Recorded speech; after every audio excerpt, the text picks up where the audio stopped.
जय श्री कृष्णा। कैसे हैं आप लोग? बताते रहा करिए, अच्छा लगता है। चलिए आज एक बहुत छोटी सी चीज़ पर चर्चा करते हैं, लेकिन बहुत ही महत्वपूर्ण बात है, क्योंकि हर किसी इंसान को इस चीज़ को लेकर एक प्रश्न चिन्ह जरूर खड़ा रहता है। बहुत सारे बच्चों ने मुझसे ये सवाल पूछा, तो मैं आज इसका जवाब लेकर आपके सामने आ गई हूँ। हम जब पूजा में बैठते हैं, एक श्रद्धा, एक विश्वास, एक अपनापन लेकर बैठते हैं। हमारी भक्ति के अंदर कहीं वो एक ज्योति होती है जो हमारे आसपास होती है, जो हमें हमारे ईश्वर से, हमारे परमात्मा से जोड़ देती है। हमारी आत्मा के अंदर से उठने वाली ऊर्जा कहीं ना कहीं हमारा मन, हमारी लगन हमारे परमात्मा के साथ हमें मिला ही देती है। शायद इसी मिलन को धर्म कहते हैं। शायद इसी मिलन को हम अपने जीवन में भक्ति का नाम देते हैं। पूजा करते वक्त हम पूरे सद्भाव से यही बस दुआ करते हैं कि हम जो पूजा कर रहे हैं वो हमारे ईश्वर को समर्पित हो जाए।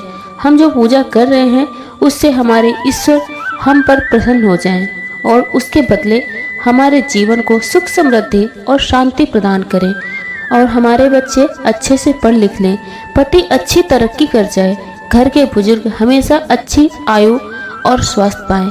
परंतु हम जब पूजा में बैठते हैं तो कई बार हमें कुछ ऐसे संकेत मिलते हैं जो हमें ये सोचने पर मजबूर कर देते हैं कि क्या ईश्वर हमें कुछ बोलना चाहते हैं, क्या ईश्वर हमें कुछ बताना चाहते हैं, क्या ईश्वर हमें ये दिखाना चाहते हैं कि वो आए थे और हमें अपने होने का प्रमाण देने, या हमसे कोई भूल हो गई, हमसे कोई गलती हो गई जिसके लिए ईश्वर ने आकर हमें रोक दिया, टोक दिया। अक्सर हम देखते हैं कुछ तो हमारी ज़िंदगी बहुत फिल्मी हो गई है भाई। हर एक चीज़ में हम फिल्मों के आधार पर चीज़ें करने लगे हैं। अगर हम घर के मंदिर में बैठे हैं, दीपक जलाया और अचानक से दीपक बुझ गया, कुछ अपशगुन हो गया। मैंने दीपक जलाया था, बुझ गया। क्यों बुझ गया, कैसे बुझ गया? ये सिर्फ फिल्मों में, डायरेक्शन में ही अच्छा लगता है। असल ज़िंदगी में अगर आपकी बत्ती सही रूप से घी में नहीं डूबी है और उस वजह से वह जलने के कुछ समय बाद बुझ गई, तो इसके अंदर भगवान का कोई संकेत नहीं होता। अगर हवा तेज है, पंखा चल रहा है और आपकी बत्ती बुझ गई, तो इसमें ईश्वर की कोई गलती नहीं या कोई संकेत नहीं है।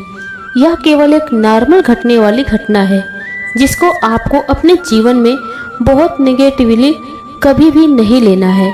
अगर आपने अखंड ज्योत रखी है, अगर आपके घर के अंदर अखंड पूजा चल रही है और उसमें आपकी बत्ती किसी कारण से रुक गई या बंद हो गई, तो आपके मन में ये आता है कि मुझसे क्या गलती हो गई, मुझसे क्या भूल हो गई।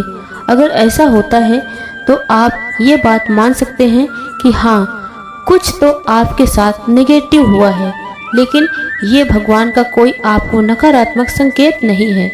यह किसी नकारात्मक ऊर्जा के होने से आपके साथ होने वाली एक ऐसी घटना है जिसकी वजह से आपके घर की ऊर्जा खराब हो सकती है। तो इसको बढ़ा लीजिए। बढ़ाने के लिए जब आपकी बत्ती बुझे तो तुरंत प्रभाव से एक और दिया उस बत्ती के साथ प्रज्वलित कर दीजिए, और उस बत्ती के अंदर आप थोड़ा सा केसर या हल्दी डाल दीजिए, तो जो नकारात्मकता होती है वो खत्म हो जाएगी।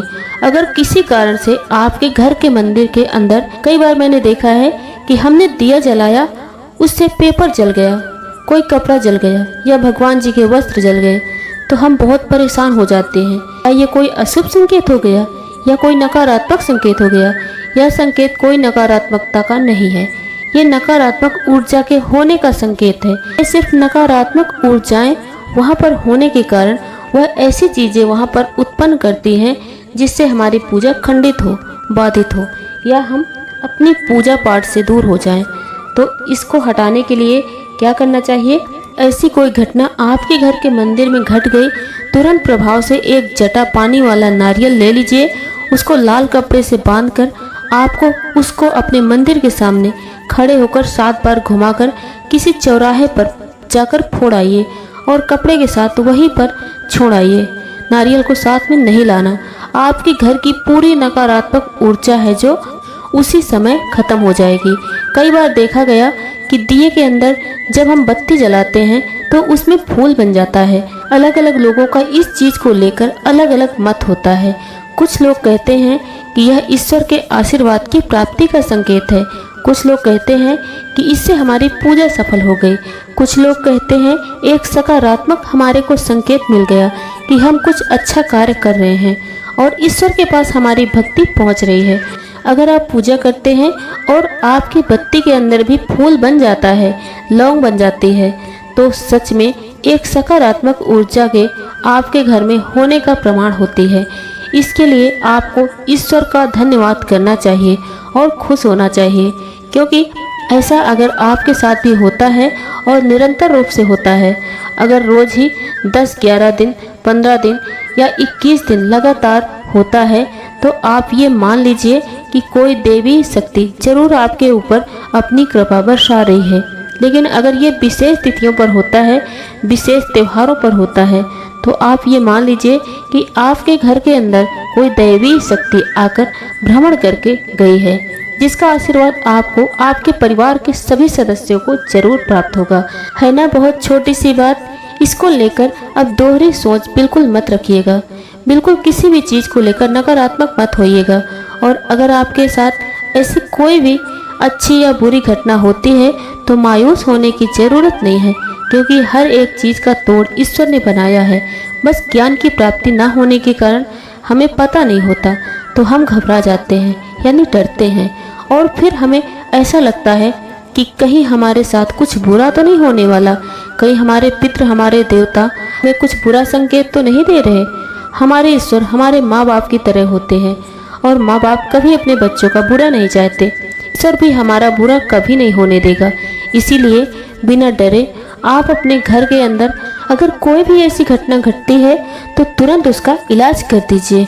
दोस्तों, ये थी जानकारी हमारे पूजा घर के मंदिर में जो हम दीपक जलाते हैं, जो उसमें फूल बनता है, तो उसका क्या महत्व होता है और ईश्वर का क्या संकेत होता है। हमारे द्वारा दी गई जानकारी आपको कैसी लगी, कमेंट बॉक्स में अपने विचार हमसे साझा जरूर करिएगा। वीडियो पसंद आए तो लाइक करें और अपने दोस्तों में ज़्यादा से ज़्यादा शेयर करें, ताकि वो लोग भी इसका लाभ उठा सकें। और बने रहिए हमारे साथ हमारे यूट्यूब चैनल अनु एस्ट्रो 777 में। और आज का वीडियो बस यहीं तक। मिलते हैं अगले वीडियो के साथ। धन्यवाद। जय भोलेनाथ।